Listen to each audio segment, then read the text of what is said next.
name's Mike McDermott, and in this video we're going to take a look at two campaigns that occurred following that terrifically bloody encounter on Antietam Creek, or a battle known to the Confederates as Sharpsburg, named for a nearby village. Following that battle, General Ambrose Burnside assumed command of the Union Army after President Lincoln lost confidence in General McClellan. General Burnside planned to end the war by making a sudden and unopposed crossing of the Rappahannock River at Fredericksburg, Virginia. Once across, he intended to move quickly on Richmond before the Confederates could interfere. After extensive planning and several demonstrations which he hoped would confuse General Lee, the lead elements of the Army of the Potomac arrived at Falmouth, a town on the north side of the river just across from Fredericksburg, on the 17th of November. While the rest of the Army moved into place, the operation was unexpectedly stalled because the pontoon bridges required to cross the river didn't arrive for another week. That delay gave General Lee plenty of time to move General Longstreet's corps into defensive positions on Marye's Heights, a string of relatively low hills just south of the town of Fredericksburg. General Jackson, who had returned to the Shenandoah Valley, was required to conduct a forced march, and he arrived with plenty of time to prepare for the Federal assault. In fact, the Confederates had emplaced 220 artillery pieces on Marye's Heights, overlooking the town and the river. Once those pontoons arrived, Federal engineers constructed 6 bridges across the Rappahannock River, and Federal infantry immediately began to cross into the town of Fredericksburg.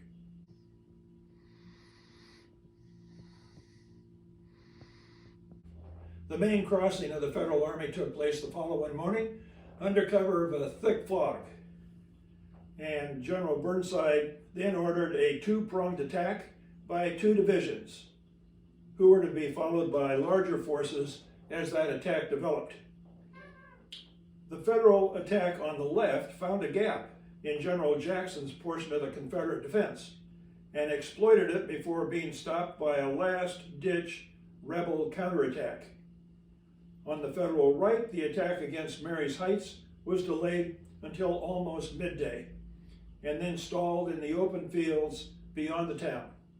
Assaulting troops first encountered a deep 30-foot wide drainage ditch across their front with only 2 bridges for them to cross. This is an obstacle that they didn't know about until they were on the field and they discovered the ditch. Units began to bunch up at these 2 choke points, providing targets impossible to miss. Once across that obstacle, soldiers attempted to reach a 4-foot stone wall at the foot of Marye's Heights. But that stone wall was strongly defended by about 2,000 Confederate infantry. Confederate artillery covered the open area, and massed infantry fire from behind the stone wall ensured that not one single Union soldier was able to make it to that wall.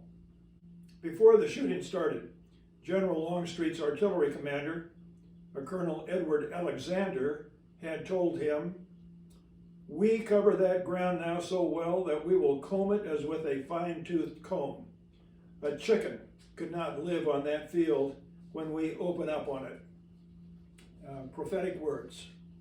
The day's result were a catastrophe for the Federals, who lost 12,653 men during that afternoon and early evening.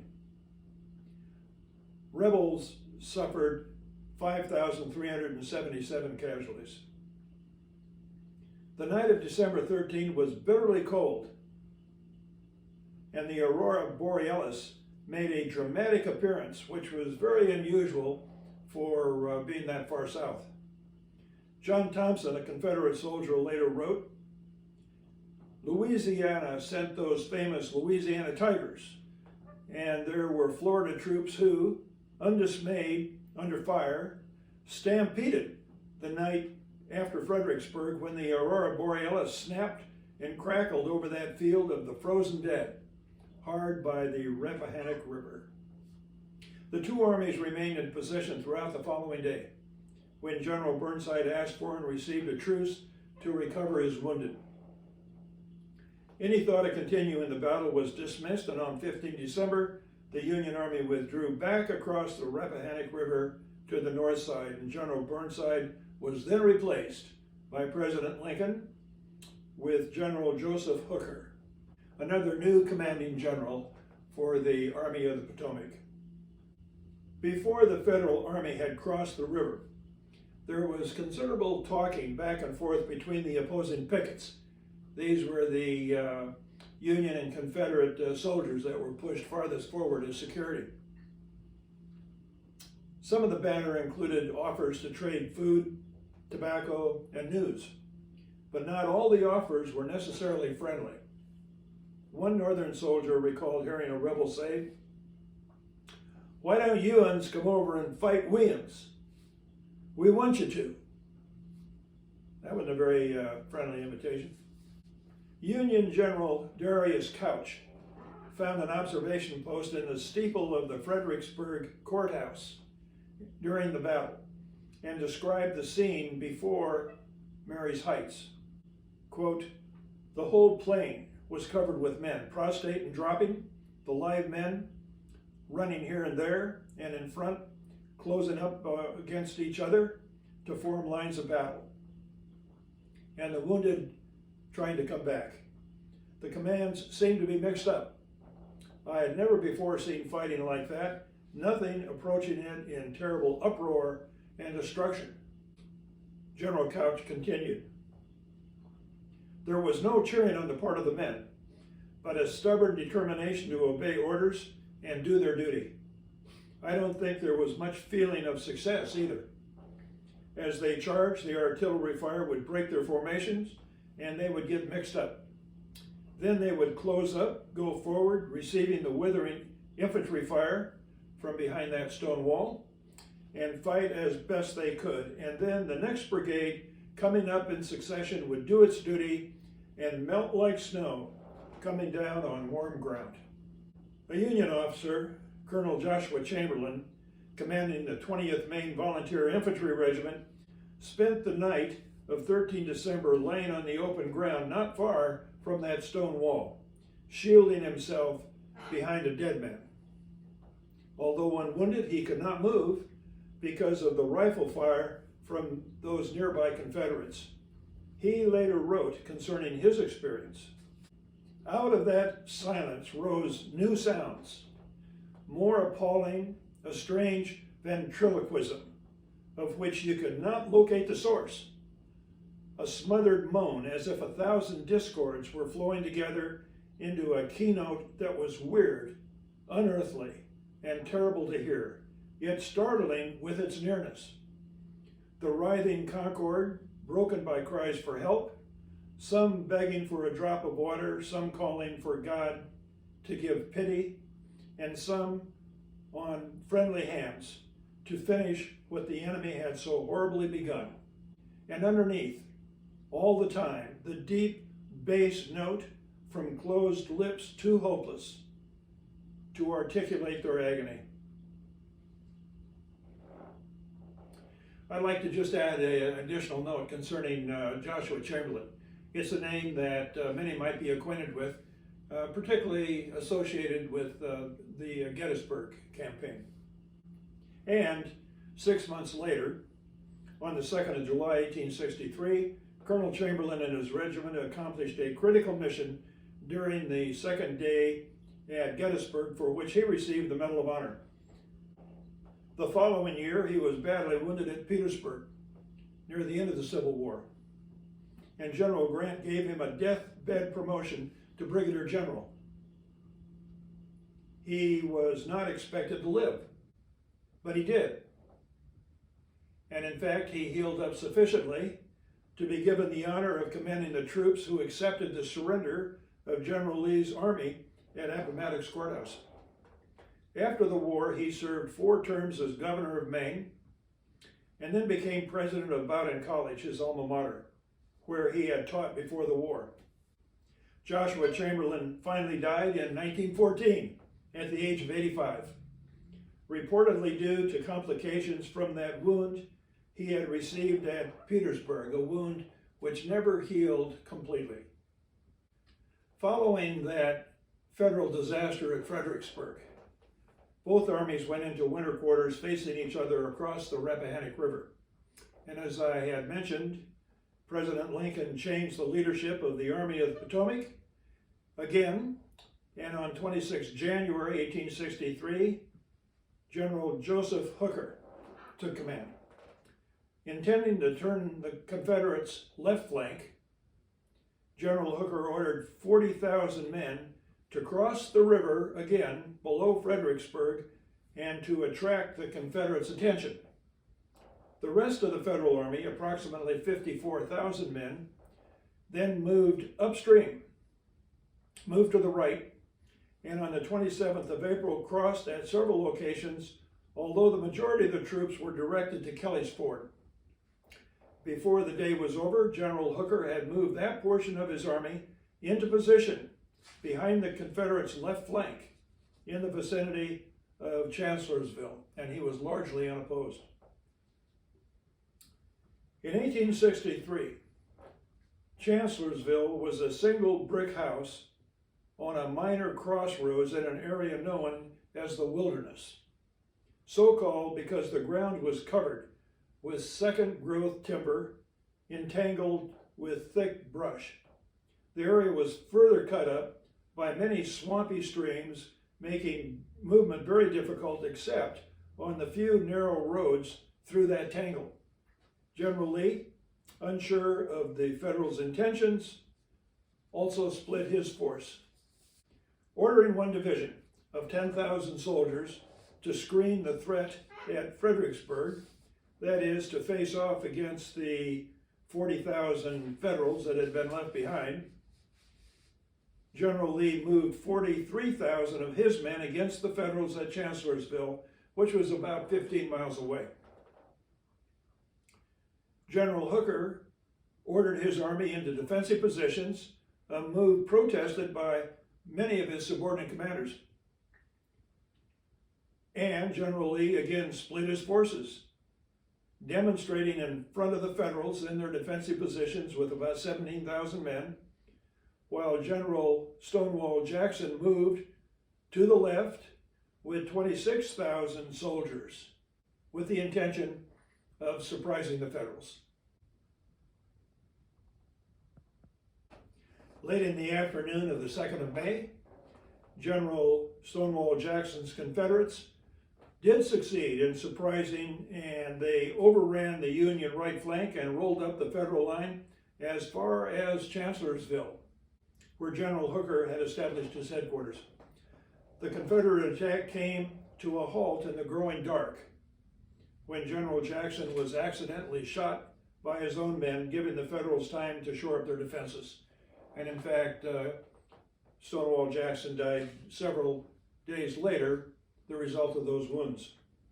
On the 3rd of May, the next day, General Hooker had the opportunity to attack and overwhelm either part of the Confederate Army.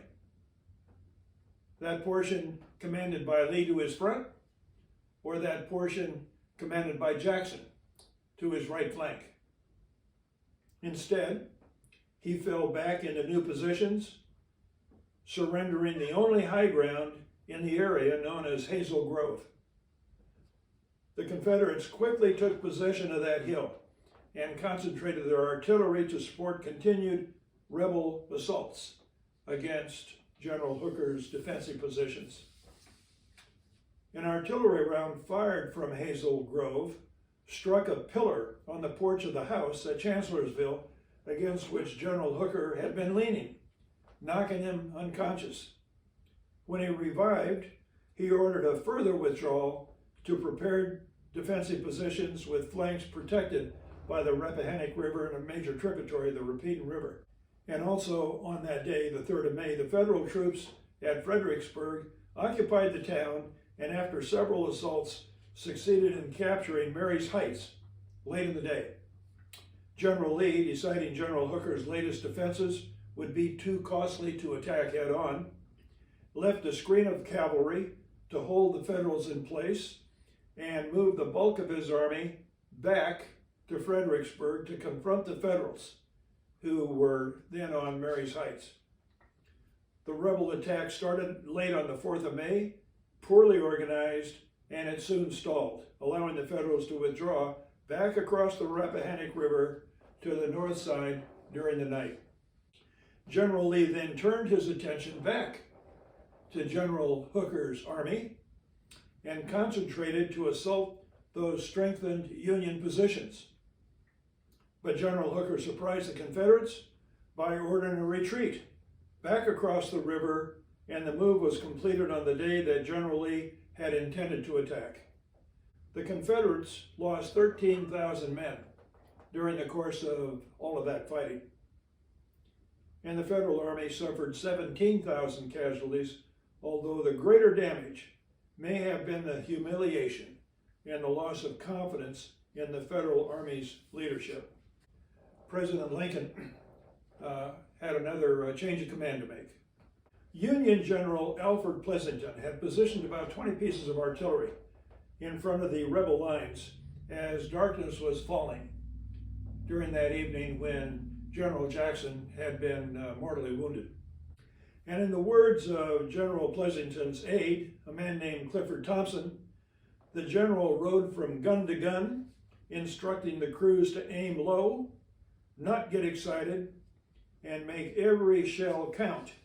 Thompson then describes his own harrowing experience, and he wrote, "The enemy could be seen forming line of battle at the edge of the woods, now in our front. They were scarcely 200 yards from us. Yet such was the gloom that they could not be clearly distinguished. General Pleasonton was about to give the order to fire when a sergeant at one of the guns said, 'General, aren't those our troops? I see our colors in the line.' He saw American flags being displayed. And this was true, for when he pointed, our colors could be seen. But they turned out to be trophies that had been picked up by rebel troops on the field during that evening." Then Thompson's story took a frightening turn. General Pleasonton said, "Mr. Thompson, ride out there and see who those people are." For myself, Thompson wrote, I was not at all curious about those people, perfectly willing to wait until they introduced themselves. But riding out between our guns, I galloped to within about 30 yards of that line of infantry. All along the line, they cried out to me, come on, we're friends." It was quite dark and I could not make out their uniforms, but I could see 3 of our flags, and that caused me to hesitate. I came to a halt, peering into the darkness to make sure, when a bullet whistled by me. And then came the rebel yell. The line charged up the hill towards our guns, and I led it. Lying down upon my horse's neck, I gave him the spurs, and the yells of the Confederates further stimulated him, so that we got over the ground in a lively manner. But with the report of that first shot fired by a Confederate at me, General Pleasonton had also opened fire, and those 22 cannon belched forth destruction at a fearfully rapid rate. The enemy was mowed down in heaps.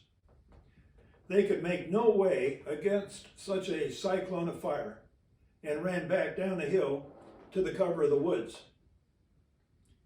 With the greatest of good fortune, I rode back between 2 of the guns, and after the firing had ceased, I rode up to General Pleasonton and said, "General, those people out there are actually rebels."